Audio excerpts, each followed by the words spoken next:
Dober dan, improvizacija. Čas je za improvizacijo. Ta vlog je drugačen od ostalih zaradi tega, ker nimam pojma, o čem bom govoril. Torej bom improviziral. Kako se spomniti, o čem govoriti? Jaz bom šel za začetek v obrambno držo, ker mi je mal nerodno v resnici in ker ne vem točno, o čem bi pač govoril. Vem, da sem v prejšnjih vlogih govoril o inspiraciji, pa o tem, kako se moraš prepustiti, da v bistvu ideja sama pride do tebe. Ko ideja pride, takrat jo samo manifestiraš, realiziraš in spustiš, da odplava po svoje, nekamo neznano. Res ni nobenega pravila točnega, kaj bi mogel zdaj reči, pa kaj ne bi smel reči, da bi izpadlo nekaj zdaj tle dobro ali pa slabo. Bolj gre za to, kako se jaz v tem sedanjem trenutku znajdem, da govorim nekaj, karkoli mi pade na pamet, brez tega, da bi se obremenjeval s tem, kakršen bo rezultat. Mogoče to, ko se s kom pogovarjate, pa ne veste, kdaj točno reči, pa nekaj vse ne rečete.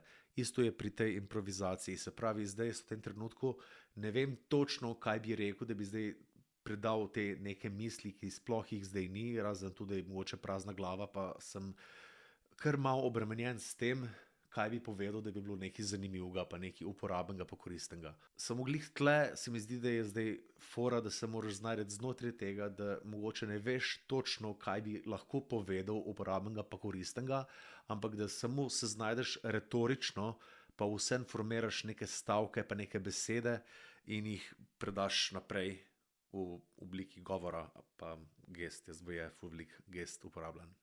Scusi, Italijano, scusi. Improvizacija pride lahko prav pač čisto v vseh pogledih v življenju, kjerkoli ste, ali ste to na telefonskem pogovoru, ali v živem pogovoru, ali samo nekaj govorite o prazno. Je pa sigurno definitivno težje, če razmišljaš o tem, kaj moraš reči. Jaz sem se zdaj namerno izzval s tem, ker da ne delam improvizacijski vlog, ker ne vem, če je že kdo to naredil. Ja, ne vem. Jaz snemam ogromno zase video dnevnikov, pišem tudi dnevnik in tam je nekako lažje, tam lahko preprosto napišem, povem, kaj si mislim, rečem.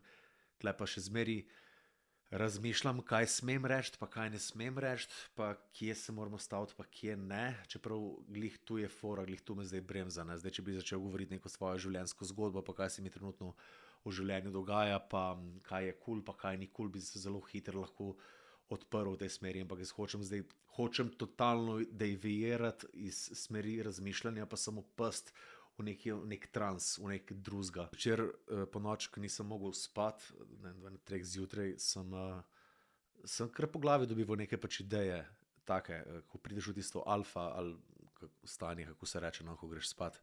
REM faza je že pol, ko sanjaš, ko se ti pač oči premikajo. Ampak tisto tik preden zaspiš, imaš polno enih idej in se ti kar nekako misli odprejo in rad bi tudi v zavednem stanju prišel do te točke, da se mi te misli tako odprejo in da jih lahko transcendiram v ta moment. No, lahko povem kot zanimivost, da zdaj sem špilal malo kitaro in po dolgem času sem padel res noter in je bilo noro. Odšpilal sem pa če en komad, ne bom povedal kater, samo tako sem padel noter, da sem na koncu sem zleknil, sem se nazaj na posteljo, sem bil tako, dude, to je bilo zelo pa jače, ko ne vem, karkoli drugega.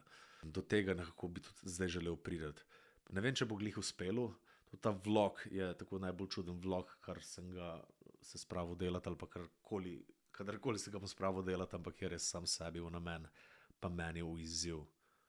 Naslednji vlog bo pa že, veš kaj, slej ne bom nič obljubljal, kar bo pa bo. Ajdi.